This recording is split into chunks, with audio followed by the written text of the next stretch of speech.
আল্লাহ বলে, কিরে ফেরেশতারা, ঘটনা কি? এত খাবার কেন? আল্লাহ রোজা রাখছে। কি চায়? আল্লাহ ক্ষমা চায়। তো খায় না যে তৃষ্ণার, তো আল্লাহ আপনার ভয়। আমারে দেখছে না, আল্লাহ আপনারা দেখে নাই। জান্নাত দেখে নাই, আমার জাহান্নাম দেখেছে আল্লাহ কিন্তু জানে। তারপরে ফেরেশতাদের মুখ থেকে বের করা হবে। সুবহানাল্লাহ পড়ে।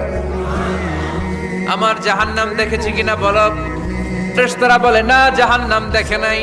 আমার জান্নাত দেখেছে কিনা বলো। জান্নাতও দেখে নাই, কিছুই দেখে নাই, আপনারেও দেখে নাই। আল্লাহ এবার খুশি হয়ে যাবে।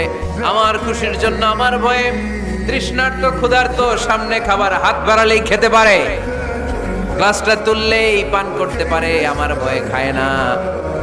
আমার ক্ষমা চায়, আমার কাছে ক্ষমা প্রার্থনা করে। এখন আমার বান্দা যা দোয়া করবে, বান্দার সব দোয়া আমি কবুল করে নেব। আল্লাহর ভালোবাসা সফট কর্নার খুব গ্রো করে। যোগ্য যে খুব মারতে হবে, ঠিক কিনা? সময় মতো কাজ করতে হবে। সময়ের 1 ফোঁট, অসময়ের 10 ফোঁট। সময় মতো 1 ফোঁটা দিলে যেই লাভ, অসময়ে 10 ফোঁটা দিলে ওই লাভ হবে না। সময় মতো কাজ করতে হবে। ইফতারের আগ মুহূর্তে দোয়া করবে।